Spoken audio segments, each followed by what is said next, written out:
cat food. The sun.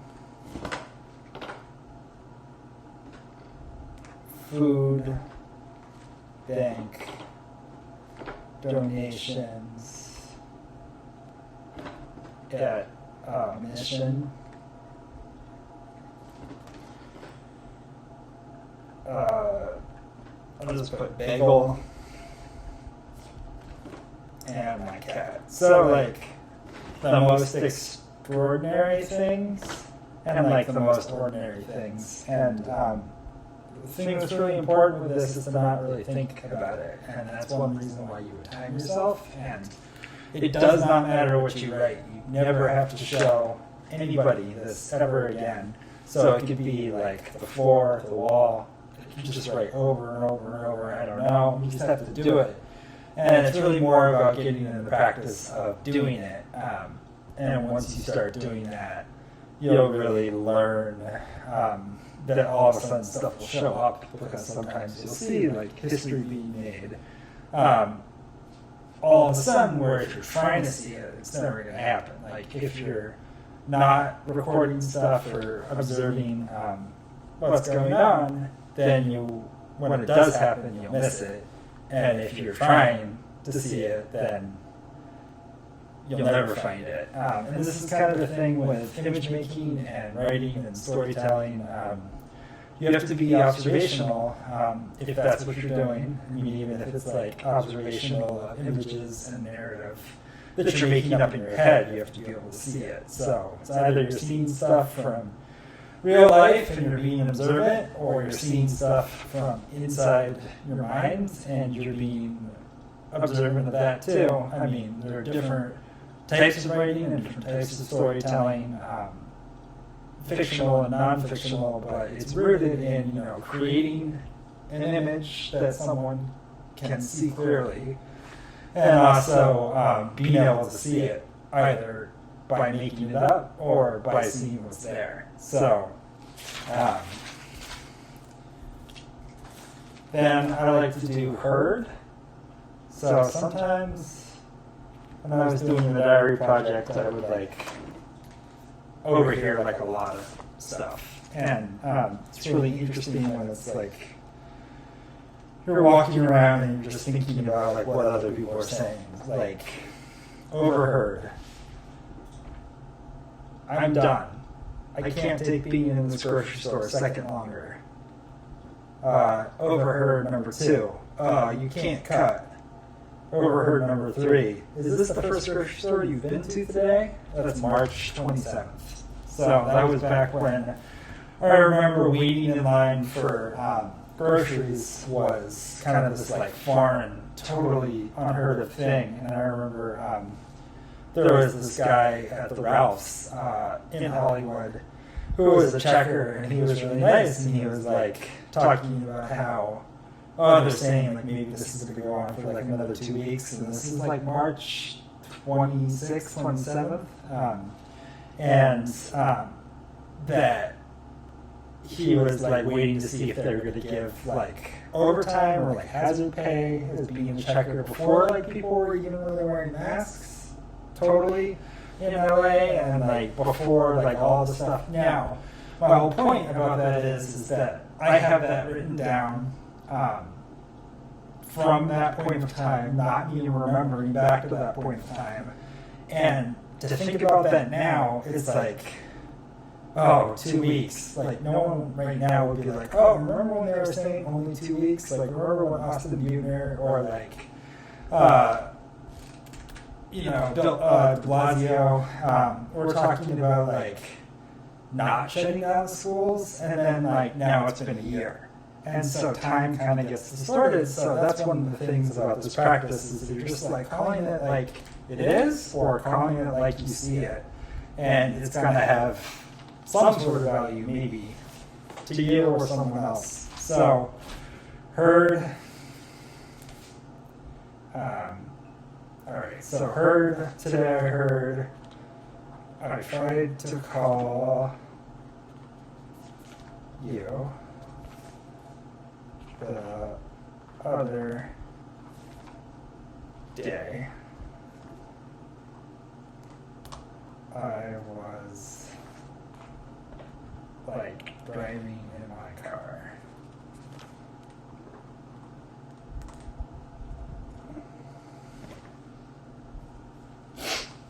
So there you go. Totally mundane, totally extraordinary, and you can do that. You can set a timer and do as many as you can in 2 minutes, or you can just do whatever. My suggestion is if you're going to start doing this, do it like 20 minutes a day, which is actually kind of hard, but set aside like the same time every day to keep doing it.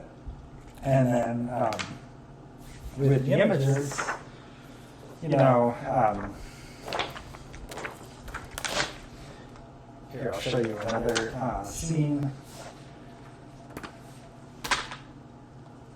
So the images are stuff that I saw, in real life, and most of the time I'll take like reference photos, or I'll like mix like reference photos from like the area that it happens, and I'll take like some liberties, but most of the time they're from like looking at a photo, and they're actual moments in time that actually happened. So another one, August 15th scene, the Nike missile site, crows, giant smoke cloud from Lake Hughes, sunset behind Bel Air Presbyterian. This is when I was like trying to escape by hiking on like the dirt part of Mulholland Drive a reasonable day after work. That house where someone got shot last week during the NFL party, it was a big thing on the news, like way back when, a drone. Encino Reservoir, fancy private schools. So, August 14th, quail, baby bunny trying to cross the 101. It's like super scary. 93 at 8 p.m., overcrowded PCH in Malibu, Encinal Canyon, Weirdos at the Arco, Valley Girls, Woodland Hills. Here's a pencil drawing from this summer when I was working at the Yucca Community Center, and Steve-O duct taped himself as like a celebrity stunt to a billboard. It was like on Cahuenga or Highland or something, like right in Hollywood.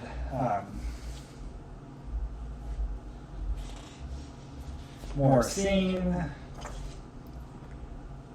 more ink drawings. I'll create like a lot of textures myself and then like load them into Photoshop and like alter them. So a lot of by hand stuff that I'll alter like a little bit. So for drawing stuff, there's lots of different ways you can draw stuff. I would suggest like don't get too worried about it, especially at first. Just use printer paper if you're going to use pencil, or you can use Bristol board, or like this is the Leader like comic manga paper, which is relatively inexpensive, but as you can see from like this plus